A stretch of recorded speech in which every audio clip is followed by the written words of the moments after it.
All right, good morning, class, or afternoon if that's when you're watching this. Today we're going to start our Deviance unit by thinking about who exactly is deviant and what does that mean. All right, so for example, I want you to take a moment and think of in what situations is it better to break the norms rather than to follow them? Right? Why would people be deviant? Why would they not conform? Why would they remain independent? Why would this be a good thing and necessary? So just jot down your answers or keep your journal in your head for today. Because what we're going to look at is give the basic definitions for what deviant behavior is. How do sociologists define it? How do they understand it? And how do they go about learning it? Hopefully with this discussion, it'll help you think of a deviant case study that you want to use for your portfolio. This can be an individual, this could be a group, this could be an organization, it can be somebody who is dead or currently living. My only restriction is you have to pick a real person. So I'll go through the different notes, I'll give you some examples, and hopefully this will help you do your biography portion of the portfolio today. All right, first, let's quickly review some of the things that we've already learned within quarter 3. Right? We know that there are norms that each society says everybody should follow. We use social controls in order to kind of force people to follow these norms. When you do what's expected of you and it makes people feel comfortable, we'll give you positive sanctions like a smile, or we'll be friends with you, or you get an A on your assignment. But when you break the norms, when you do things that make people uncomfortable, we'll frown, we'll isolate you, we might give you a demerit or detention. Right? We need people to follow the norms because it establishes some form of social order.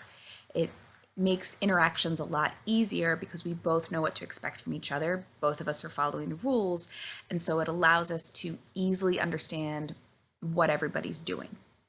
So deviance is anything that breaks these norms, when it makes it harder to predict what somebody might do and how do we interact within these situations.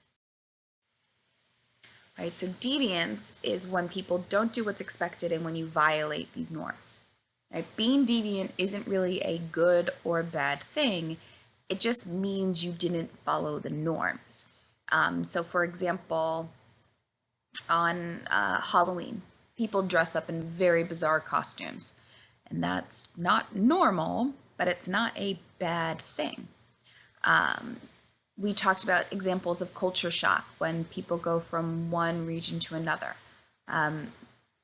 When I was studying in Ireland, I made myself a peanut butter and jelly sandwich for lunch, and my Irish roommates looked at me like I was disgusting because that wasn't a normal sandwich. That was weird for them. Right? I was deviant, but that isn't necessarily a bad thing. Right? So usually when we say deviance, we think about individuals we would define as bad. So criminals, felons, right? They're deviant because they are doing things that are not good based off of our current laws. And so those bad deviants are the ones that are violating the more heavily enforced norms. Those are the ones that are breaking the taboos. Those are the ones that are breaking the mores. Versus our folkway deviants, those minor norms that we want you to follow, but it's not that big of a deal. Those will probably be our silly deviants, our odd deviants, but not bad within our mind.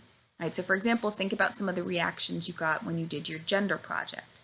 Right? Most of you broke folkway gender norms, and so you didn't get very strong reactions. It showed that we're probably a little bit more gender neutral than sociologists might state.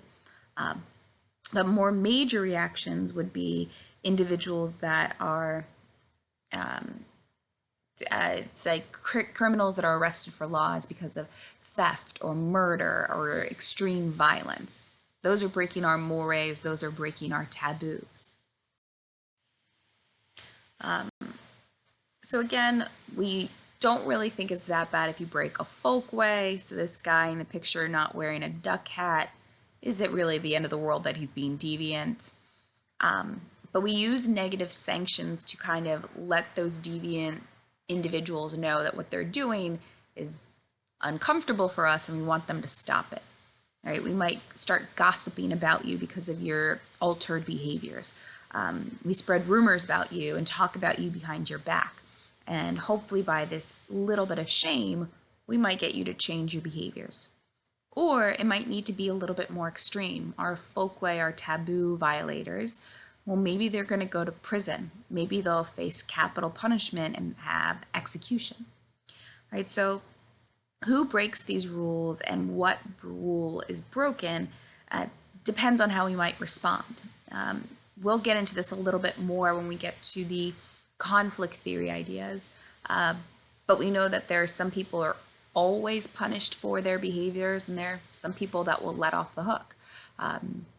Right, for example, within the classroom setting, boys are much more likely to receive demerits and be reprimanded by the teachers for disruptive behavior.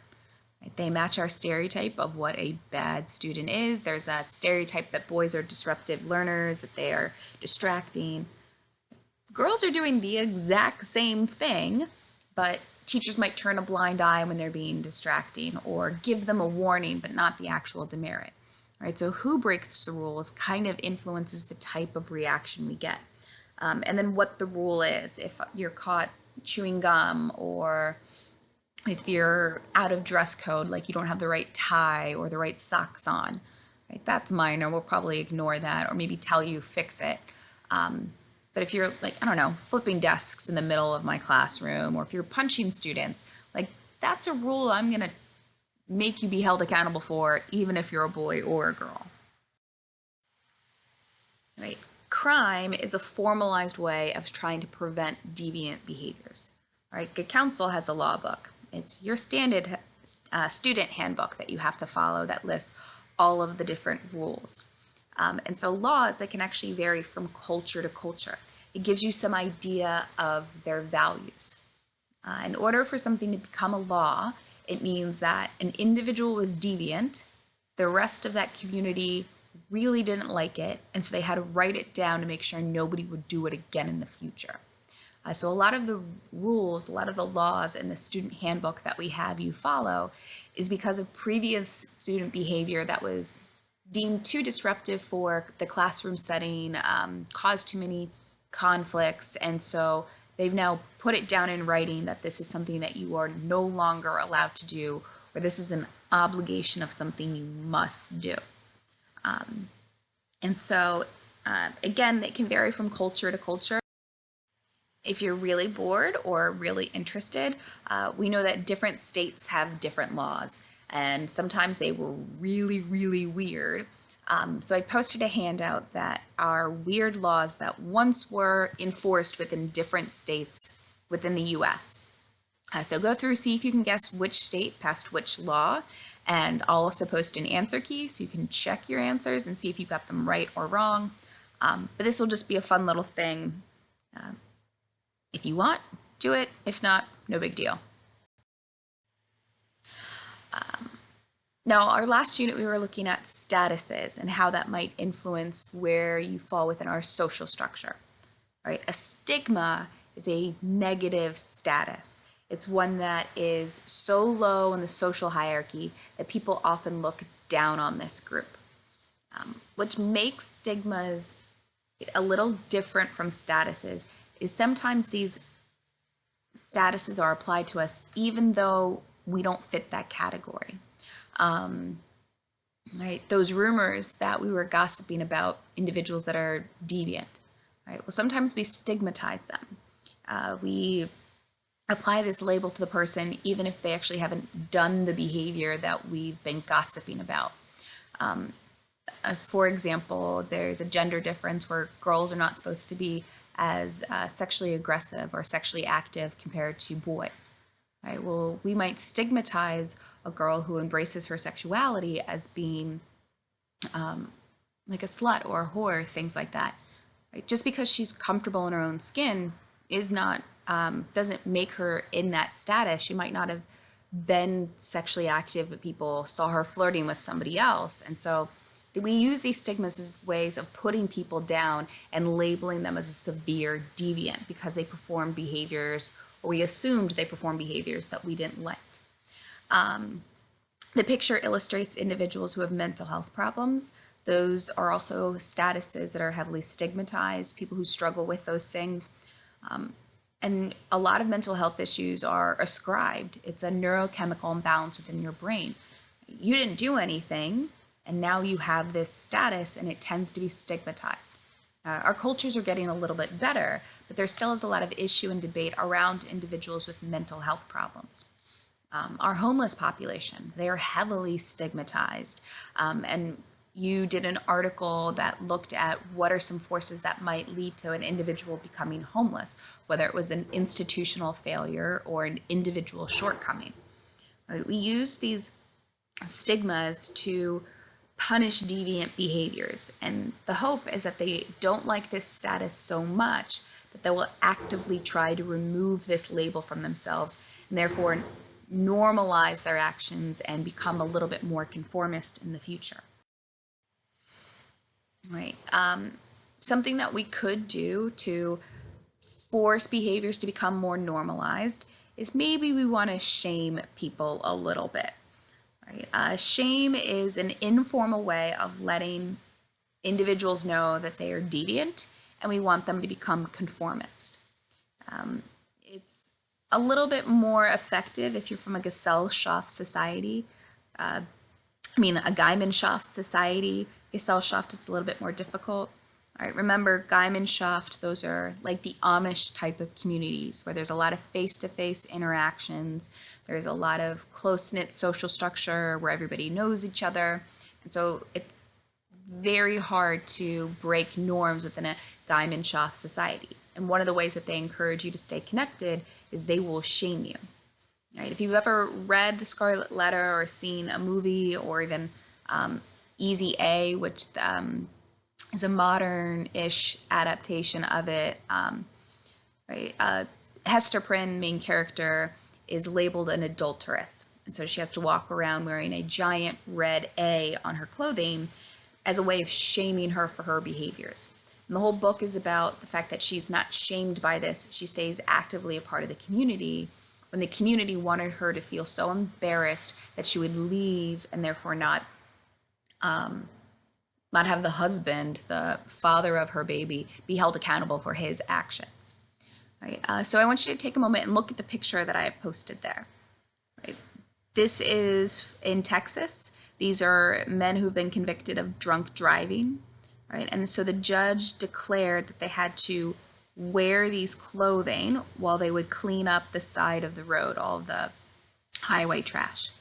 Right? What about this punishment was intended to shame these men? Right? We have a lot of status symbols here. The fact that they're wearing striped pants clearly marks them as being prisoners, as being criminals. They're wearing bright pink shirts, and in Texas there is a lot of like rugged masculinity that's valued, and so the fact that they have to wear pink, which is more feminine color, might be shameful. And if you read their shirts, it says cleaning until sober, right? And so it clearly demarks what their crime was for other people, right? The goal of this is that the punishment is so shameful, so embarrassing for groups that they eventually change their behaviors to become more conformist and don't continue along this deviant path. Right? In our Gesellschaft societies, shaming doesn't really work. Right? I might not care that you're trying to embarrass me. The council had this, like, we called it the Amish skirt, where it was a very long skirt that went all the way to the ground, and we would give it to girls whose skirts were too short according to the student handbook. A lot of girls wore that skirt with pride. They didn't care. And so maybe Good Counsel is more of a Gesellschaft society and needs to start using degradation ceremonies. Right? Degradation ceremonies are formalized rituals that we use to kick deviant offenders out of society. The criminal justice system, they use degradation ceremonies for their deviant offenders, where they are brought forward to a court, they are judged in front of a panel of their peers, their deviant actions are read out in a list, all the crimes that they are charged with, and they are declared guilty, they are sentenced to prison, And even the not orientation, but like how they're admitted into the prison system. Their identity gets stripped away. They aren't allowed their personal clothing. They're given a prison jumpsuit. In some systems, they're referred to as a number, and they lose their identity from a name, or they only get called a last name now, and their first personal name is no longer used.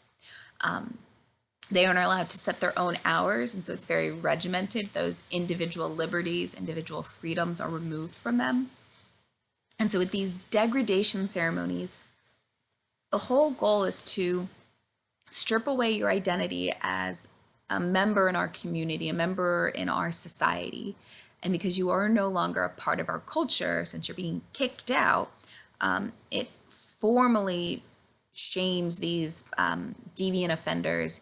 And if they serve their time back to society, then maybe we can readmit them later on. But for this moment, your actions have been deemed too deviant that you must leave us completely for forever.